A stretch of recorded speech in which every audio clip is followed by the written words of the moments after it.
Any questions about that or anything we talked about this morning? Yes? You mentioned after about 3 or 4 times, they take ownership of the sheet. Mhm. This is a paper question, so how do you have a copy of it or something, so? You don't carry a Xerox copy machine on your back? What some agencies will do is print the form in with NCR paper. So you write, carbonless paper. So you write it, you tear it apart. You have one for your records. They've got one that they keep. You can mail it.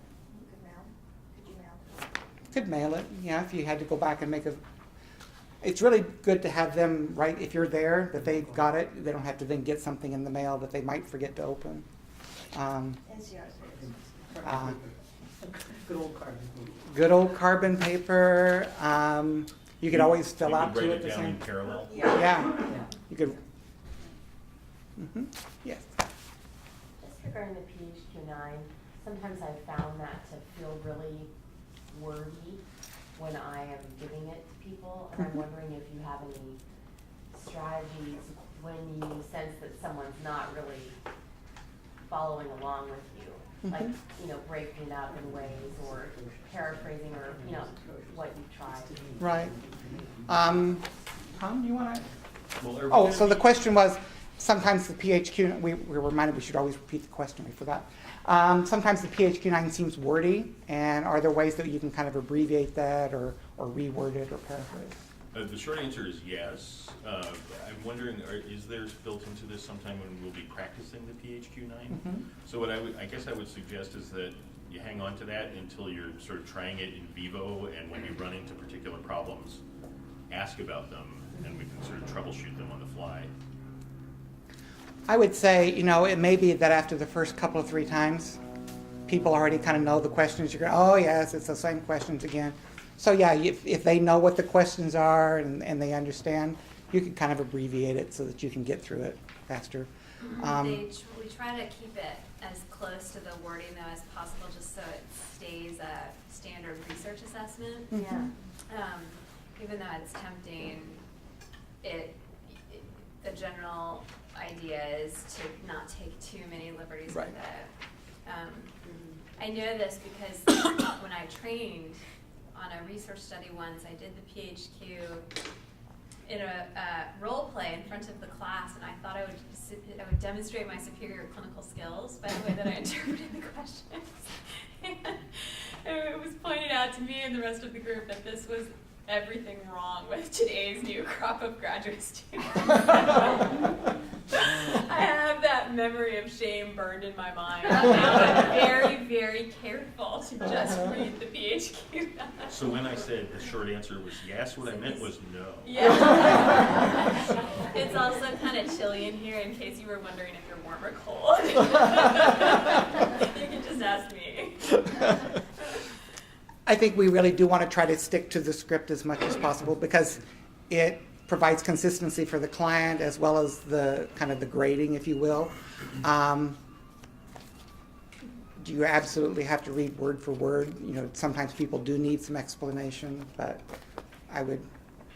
And it may just be that you kind of go, yeah, I know, we have to kind of read this, and we'll get through it as fast as we can. But any other questions? Yes. Looking at outcome measures down the road, we're kind of reworking the way we've done our program. We had farmed it out and now we're bringing it in-house. Mm-hmm. Do you ever find that when you're doing either a telephone screening or you have an in-person screening, that the scores, the very first time that it's asked, are not as high as like the second time because maybe they didn't know you well enough to say, yeah, that's every day for me, as opposed to, oh, well, it's a couple of times? Yes. Yeah. And then how does that affect the baseline score? Is the baseline score, sometimes you see a Right. peak in the presence of those symptoms. Mm-hmm. So, So I'm not a statistician, or I don't quite know how to answer that. The question was if the baseline score isn't maybe the true baseline score, that they really are more honest in maybe the second visit, does that then skew off? I think partly also what you're wanting to see is, even if there's some variation, in general over time, did the score go down? And It does happen. People also will sometimes when they start an intervention, they're learning about depression, and then they kind of notice it more, and you think, oh no, Yeah. but you're doing so much better, So the general rule is just take what the score is, and sort of assume that it'll vary out. The only thing I would say to do is if you have somebody reporting, really high levels of something that they never have before, it's fine to ask them about that. But instead of saying, are you sure you meant a 1 or something, you'd kind of say, gosh, you're reporting a lot more of that than usual. Is that right? Tell me about that. But this happens with a lot too, where there's another health condition, or like pregnancy, or just something that makes people tired or feel lack of energy. And then when you're assessing and you're treating depression, it can be kind of tempting to try to discount, the tiredness from pregnancy versus the tiredness from depression. But don't do it, because you just take it all, and it all kind of washes out when groups are big enough. But you'll see that, and it feels kind of funny as the clinician, but just go with it. It's okay. And people vary. So, Yeah. sometimes their depression does get worse even after you've begun working with them. And so those spikes will occur.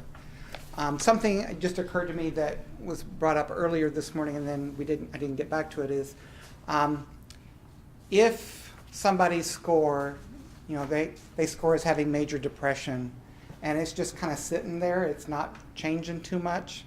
And we'll talk about this a little more in supervision tomorrow, or clinical case review tomorrow, but in general, if about 3 sessions their score isn't starting to move and really improve, and they're not on medications, then probably having a discussion or consultation with a psychiatrist about, are medications indicated, do the medications need to be changed, or the dosage increased, or something like that.